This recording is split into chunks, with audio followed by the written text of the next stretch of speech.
This is Democracy Now!, democracynow.org, The Quarantine Report. I'm Amy Goodman. President Trump unexpectedly signed a $2.3 trillion spending package Sunday that includes a $900 billion COVID-19 relief package. The bill includes direct payments of $600 for most adults, expanded unemployment benefits, aid for small businesses, money for vaccine distribution, and a temporary extension of a federal eviction ban. Millions were plunged into uncertainty over the holidays as Trump held up the signing of the bill while he vacationed and golfed in Florida. This allowed two unemployment programs to lapse Saturday night. Congresswoman Ilhan Omar tweeted Sunday night, "Never forget, his tantrums have real-life consequences for millions of Americans. Since unemployment insurance expired Saturday, this delay will almost certainly postpone state unemployment payouts. I'm so glad his days of inflicting pain are coming to an end," she tweeted. Last week, Trump blasted the bipartisan bill, describing it as a disgrace, even though his own administration had helped negotiate the bill. Trump's demanding lawmakers amend the bill to give $2,000 in direct payments to most Americans, a proposal opposed by most Republicans but endorsed by Democrats. The Democratic-controlled House will vote on increasing payments to $2,000 today. Trump has also asked lawmakers to rescind parts of the bill, but the request is expected to be ignored. The COVID relief package is part of a broader spending package that needed to be signed in order to avert a government shutdown. The broader bill includes a number of provisions endorsed by Republicans, including new tax breaks and nearly a $1.4 billion for Trump's border wall. In other congressional news, the House is scheduled to vote today to override Trump's veto of a $740 billion defense bill. We're joined now by Democratic Congressman Ro Khanna of California. Last night, he tweeted, "I'm glad we're finally having a vote tomorrow on a $2,000 stimulus. The question remains why we didn't have this vote in March when Tim Ryan and I proposed this. This is a lesson. It should not require permission from Trump or Republicans to vote on and push for bold policies." Congressman Khanna, welcome back to Democracy Now! That seems to me to be a clear message to the Democrats. Can you just explain what's happened over this holiday weekend? Trump didn't play ball with Congress at the beginning, but was certainly out there playing ball, playing golf through the weekend as unemployment lapsed, and then out of the blue, without getting any concessions, he signed last night. Well, that's a fair summary. I mean, he was just playing politics here. He had no intention of actually pushing for $2,000. He never tried to get McConnell and the Republican senators on board. And Mnuchin, as you pointed out, never was advocating for that in the negotiation. So there's no doubt in my mind that Trump is to blame for the delay, for the anxiety people had, and McConnell and the Republicans are to blame for not having $2,000. That said, what I am saying is that Tim Ryan and I, Bernie Sanders, Kamala Harris, many of us have been calling for $2,000 since March, April of this year. And we should not wait to have Republican support or Republican statements before voting on that. We need to make sure that when we're advocating for working families, when we're advocating for progressive policy, that we put that forward, have votes on that, and put pressure on the Republicans to do the right thing. So explain how this will work. Before he signed this bill last night, again, 24 hours earlier, unemployment wouldn't have lapsed for many people. Now millions, perhaps 12 million people are plunged into uncertainty. They might get it late. They might not get it for a week. And we'll lose that forever. But before he did that, Nancy Pelosi called for a voting on the amendment to get it to $2,000 today. Now, without changes, Trump has approved the legislation. What could possibly get this passed, not only in the House, but do you believe in the Senate?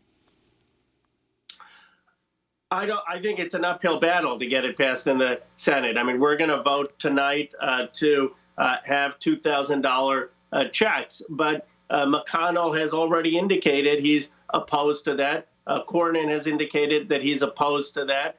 So what it would take is either Trump not just tweeting out, but convincing Republican senators to support it, or next administration, hopefully Joe Biden, making this a critical component of what we're going to push for. But the obstacle has always been in the Senate. There was word that John Ossoff in Georgia was demanding that David Perdue pull his ad saying that he had been part of passing this legislation because then Trump didn't sign off on it. Trump is expected to go to Georgia to campaign for the runoff elections next week, that could have put pressure. Kevin McCarthy in the House, your colleague there, reportedly had a conversation with Trump yesterday. Who knows what caused this change? But what Trump said in signing this to save face, because he got no changes but signed off on this bill, he said it's because Congress had agreed to look into voter fraud, you know, the tremendous amount of voter fraud he alleges that took place that he has never proven, even when cases were brought to one after another Trump-appointed judges, not to mention the Supreme Court. What about this? And what about this legacy that Trump, this issue that Trump keeps pushing right through January 6th when he's demanding, calling for thousands to come to Washington, D.C. to challenge the final approval of the election of Joe Biden and Kamala Harris? I mean, your analysis is absolutely correct. This had nothing to do with helping the American people. This was not a debate about whether we get $2,000 checks to working families. This was Trump upset with McConnell because McConnell is not willing to have senators challenge the results of the election, and McConnell has already congratulated Joe Biden. So Trump says, well, look, I can blow up this deal, and I can actually cost you those Georgia races if I blow up this deal, because that's going to hurt Perdue and Loeffler in their races. And I think behind the scenes, you had McConnell and McCarthy telling Trump, don't do this. You're going to cost us those seats. And who knows what concessions they made? Who knows what Mitch McConnell has promised him on January 6th?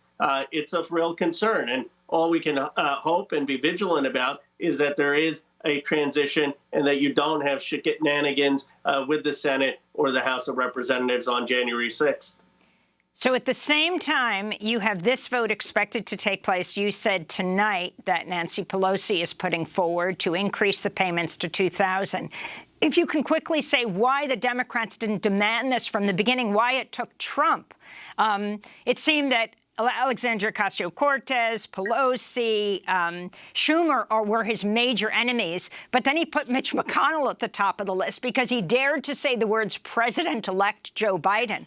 So ticked him off that he just put in this demand at the end after Mnuchin negotiated the whole thing. But why didn't the Democrats, your colleagues, insist on this from the beginning? I don't know. It's a good question. That's what I've been asking on Twitter and making the point more broadly. I mean, there were many of us, not just progressives, people who are highly respected in the party, Senator Kamala Harris, Tim Ryan, many saying, let's get $2,000 in the pocket of ordinary Americans. Let's vote on it. We should have been saying this, voting on it, campaigning on this loudly and clearly since March, partly because it may have been effective in actually getting Americans relief. And secondarily, it would have made it clear that one party is for getting money to working families and putting money in the pockets of people, and the other party is blocking it. Instead, I think we were too reluctant. We were not sufficiently bold. We finally did pass a HEROES Act, but that had $1,200 checks. It did not have $2,000 checks. None of the checks were monthly. So what I think this shows is that our policies are popular. You see Donald Trump realizing that too late. We should be willing to have votes on it, to advocate for it, and realize that we're on the side of people. We don't have to wait for some kind of mythical bipartisan consensus to advocate for good policy. And of course, $1.5 billion for the southern border wall between U.S. and Mexico that Trump had insisted Mexico would pay for, reportedly pushing scores of these projects forward because he thinks possibly President Joe Biden will stop this wall. But what about that? That's part of this bill. That's part of what the Democrats and Republicans arrived at, and by consensus. Well, that's wrong, and that's why some of us in the Progressive Party voted against the authorization for the Homeland Security and against the authorization for defense. We voted for the part of the bill that would get $600 checks to people and that would fund most of the other government. And the Speaker split the bill because she knew that there were many progressives who could not in good conscience vote for more funding for the border wall, could not vote for this bloated defense budget. And that is something that we're going to have to try to reverse in the first year of the Biden administration.